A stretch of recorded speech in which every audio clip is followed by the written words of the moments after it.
7 உலக அதிசயங்களையும் தாண்டின ஒரு அதிசயம். 1000 வருஷத்துக்கு முன்னாடி கட்டப்பட்ட ஒரு பிரம்மாண்டமான கோயில். இந்த பதிவுல நம்ம தஞ்சை பெரிய கோயிலை பத்தி தான் பார்க்க போறோம். விஜயாலய சோழன் முத்திரையர்களை வீழ்த்தி தஞ்சாவூரை சோழர்களோட தலைநகர ஆக்குனாரு. அதுக்கப்புறம் 400 வருடங்கள் சோழர்கள் தஞ்சாவூர் ஆண்டு வந்தாங்க. அதுக்கப்புறம் பாண்டியர்கள், பின்னர் தஞ்சை நாயக்கர்கள், அதுக்கப்புறம் தஞ்சை மராத்தியர்கள் சோழ தேசத்தை ஆட்சி புரிஞ்சாங்க. தஞ்சை பெரிய கோயிலை சுத்தி பிரம்மாண்டமான கோட்டை சுவரும் ஆழியும் இருக்கு. இந்த கோட்டை சுவரும் ஆழியும் 16ஆம் நூற்றாண்டுல செவப்ப நாயக்கரால கட்டப்பட்டது. சூரியன் உதிக்கிற கிழக்கு திசையை நோக்கி தான் இந்த கோயில் கட்டப்பட்டிருக்கு. இப்போ நீங்க பாக்குற இந்த நுழைவாயில் மராத்திய மன்னர்களால கட்டப்பட்டது. இதுவே பார்க்க பிரம்மாண்டமா இருக்கு. இந்த தஞ்சை பெரிய கோயில்ல 2 மதில் சுவர்கள், 2 வாயில் கோபுரங்கள், ஒரு நந்தி மண்டபம், அப்புறம் மக்கள் கோயிலை சுத்தி பார்க்கறதுக்காக ஒரு திருச்சுற்று மாளிகை, அப்புறம் 216 அடி உயரத்துல ஒரு பெரிய விமானமும் இருக்கு. இப்போ நீங்க பாக்குறது கேரளாந்தகன் திருவாசல். கேரள மன்னன் பாஸ்கர ரவிவர்மனை போர்ல தோக்கடிச்சதுக்காக அவருக்கு கேரளாந்தகன்ட்டு இன்னொரு பேரும் இருக்கு. பேட்டில் ஆஃப் காண்டலூர் சாலைன்ட்டு அந்த போரை சொல்லுவாங்க. இதுல பாருங்க எவ்வளவு சிற்ப வேலைப்பாடுகள்லாம் இருக்குன்ட்டு. கேரளாந்தகன் நுழைவு கோபுரத்துல இப்ப நீங்க பாக்குறது ஒரே கல்லுல 40 அடி உயரம் கொண்டது. அது எப்படி சாத்தியம்னு பார்த்தா, இந்த கோயில்ல இருந்து 60 கிலோமீட்டர் தூரத்துல நாத்தன் மலை இருக்கு. அந்த நாத்தன் மலையில இருக்கிற பெரிய பாறைகள்ல உளிய கொண்டு ஓட்டை போட்டு அதுக்குள்ள மரக்குச்சிகளை சொருவி வச்சிடுவாங்க. அதுக்கப்புறம் தினமும் அதுக்கு தண்ணி ஊத்துவாங்க. தண்ணினால மரக்குச்சிகள் உப்ப ஆரம்பிச்சிடும். அதுக்கப்புறம் அந்த பாறைகள்லாம் வெடிச்சிடும். அப்படிதான் இதெல்லாம் செஞ்சிருக்கிறதா சொல்றாங்க. அப்புறம் இந்த பாறாங்கல் எல்லாம் ஒரே அளவுல இருக்காது, எல்லாமே அன்ஈவனா இருக்கு. இதுக்கு காரணம் பார்த்தா ஸ்டெபிலிட்டிக்காக தான் அந்த காலத்துல இது மாதிரி செஞ்சிருக்கிறதா சொல்லப்படுது. அப்புறம் இப்ப நீங்க பாக்குறது ஒரு லாக் சிஸ்டம். அதோட ப்ரொஜெக்ஷன் தான் இது. உள்ள ஹோல்ஸ் இருக்குமா, லாக் பண்ணி இப்படி செஞ்சு வச்சிருக்காங்க. இதுதான் கேரளாந்தகன் கோபுரத்தோட பேக் சைட். பல அற்புதமான சிற்பங்கள் இதுல இருக்கு. அதுக்கப்புறம் இது 2வது வாசல். இதுக்கு பேரு ராஜராஜன் திருவாசல்னு சொல்றாங்க. இதுலயும் பாருங்க எவ்வளவு சிற்ப வேலைப்பாடுகள்லாம் இருக்குன்ட்டு. இதுல துவாரபாலகர்களோட சிற்பம் எவ்வளவு பெருசா இருக்குன்ட்டு பாருங்க. ஒவ்வொரு சிலையும் 18 அடி இருக்குன்ட்டு சொல்றாங்க. கோவிலுக்குள்ள நுழைஞ்சதும் ஆகம விதிப்படி முதல் பலிபீடமும், அடுத்து நந்தியும், அதுக்கு முன்னாடி கொடிமரமும் இருக்கு. ஆகம விதினா கோயில் எப்படி கட்டுறது, எப்படிப்பட்ட பூஜைகளை செய்வதுன்ட்டு சொல்றதுதான் ஆகம விதி. பலிபீடம் சாக்ரிஃபைஸ் பண்ற இடம். விலங்குகளை சாக்ரிஃபைஸ் பண்றது இல்ல, மனிதர்களோட ஈகோவை சாக்ரிஃபைஸ் பண்றது தான். அப்புறம் கோவில் விமானம் மிக பிரம்மாண்டமா இருக்கு. 216 அடி உயரம். காஞ்சிபுரத்துல இருக்கிற கைலாசநாதர் கோயில் பல்லவர்களால கட்டப்பட்டது.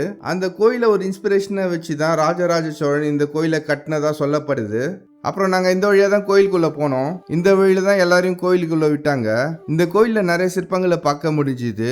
எல்லா சிற்பங்களும் பிரம்மாண்டமாவும் கலை நுணுக்கமாவும் இருந்தது. ஒரு நாள் முழுக்க எடுத்துக்கிட்டாலும் இங்க இருக்கிற சிற்பங்களை பார்த்து முடிக்க முடியாது. அவ்வளவு அழகாவும் நுணுக்கமாவும் இருக்கிற இந்த சிற்பங்களை பார்த்துக்கிட்டே இருக்கலான்ட்டு போல இருக்கு.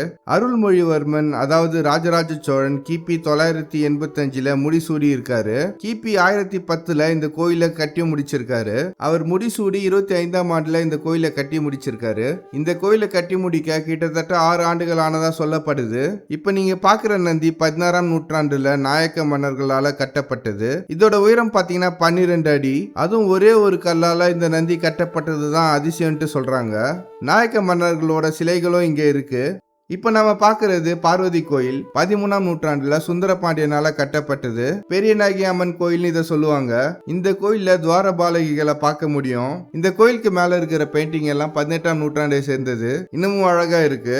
ராஜராஜ சோழனோட காலத்துல இந்த விமானம் பூராவும் தங்க முலாம் பூசப்பட்டிருக்கு. இதுவும் இந்த கோயில் கல்வெட்டுல குறிச்சு வச்சிருக்காங்க.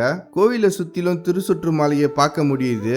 அப்புறம் இந்த கோயில்ல இருக்க சிவலிங்கத்தோட உயரம் 13 அடின்னு சொல்றாங்க. அப்புறம் இந்த கோயிலோட பேரு பெரிய கோயிலோ பிரகதீஸ்வரர் கோயிலோ இல்ல. இந்த கோயிலுக்கு ராஜராஜ சோழன் வச்ச பேரு ராஜராஜேஸ்வரம். இந்த டீடைல்லாம் கோயில் கல்வெட்டுகள்ல பதிக்கப்பட்டிருக்கு. அப்புறம் விமானத்துல இதோ ஜூம் பண்ணி காமிக்கிறேன் பாருங்க.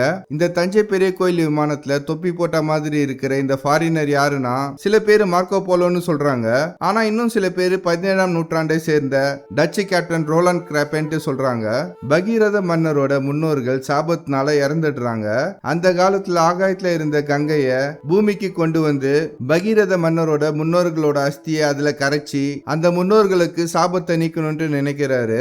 அதுக்காக சிவனை நோக்கி தாவமும் சிவனும் இருக்கிறாரு. ஆனா அந்த ஆகாய கங்கை மொத்தமா பூமியில விழுந்தா பூமி தாங்காது. அதனால சிவன் ஆகாய கங்கைய அவரோட தலையில ஏந்தி ஜடாமுடி வழியாக கொஞ்சம் கொஞ்சமா ஆகாய கங்கைய பூமிக்கு அனுப்புறாரு. அந்த ஆகாய கங்கையும் பூமியை நோக்கி வருது. பகீரத மன்னர் அவர்களோட முன்னோர்களோட பாவத்தையும் கழிக்கிறாரு. பெரிய கோயில்ல இப்ப நீங்க பாக்குற சிவனுக்கு அபிஷேகம் பண்ற தீர்த்த தொட்டியில இப்படி சங்கு ஊதுறா மாதிரி இருக்கிறது ஆகாய கங்கைய சிவன் மூலமா பூமிக்கு கொண்டு வந்த அந்த பகீரத மன்னர் தான். இந்த கோவில்ல நிறைய கல்வெட்டுக்களை பார்க்க முடியுது. இன்னும் ஒண்ணு படிக்க தான் முடியல. அப்புறம் இதுதான் ராஜராஜ சோழனால கட்டப்பட்ட நந்தின்ட்டு சொல்றாங்க. அப்புறம் இதுதான் இந்த கோவில்ல இருக்கிற வன்னி மரம். நாங்க போன டைம்ல கூட்டம் அதிகமா இருந்தது. அப்புறம் கோயில்ல ஒரு இடத்துல சிறுவர்கள் கூட்டம் அதிகமா இருந்தது. நாங்களும் அங்க போய் பார்த்தோம். அங்க சில ஆப்பிரிக்க கலைஞர்கள் எல்லார் கூடயும் போட்டோ எடுத்துட்டு நட்பா சிரிச்சு பேசிட்டு இருந்தாங்க. நாங்களும் அதை பார்த்தோம். அந்த ஆப்பிரிக்க கலைஞர்கள் எல்லாம் ஓவியம் வரைஞ்சிட்டு இருந்தாங்க. அப்புறம் இந்த கோயிலுக்கு நீங்க வரீங்கன்னா ஃபுல் டே ஸ்பெண்ட் பண்ற மாதிரி வாங்க. நிறைய சிற்பங்கள் இங்க இருக்கு பாக்குறதுக்கு. அப்புறம் டைம் போறதும் தெரியாது. இந்த பிரம்மாண்டமான கோயிலை பத்தி இன்னும் நிறைய விஷயங்கள்ல வரப்போற பதிவுகள்ல சொல்றேன். மறக்காம சப்ஸ்கிரைப் பண்ணி வச்சுக்கோங்க. அப்புறம் நான் போன டைம்ல இந்த ஆழியை சுத்தம் செஞ்சுட்டு இருந்தாங்க. ஃபியூச்சர்ல கண்டிப்பா இதுல போட் விடுவாங்கன்ட்டு நினைக்கிறேன். அவ்வளவுதான் நண்பர்களே இந்த வீடியோ. நான் அடுத்த பதிவுல சந்திக்கிறேன். அதுவரை சிரிச்சுட்டே இருங்க, சந்தோஷமா இருங்க.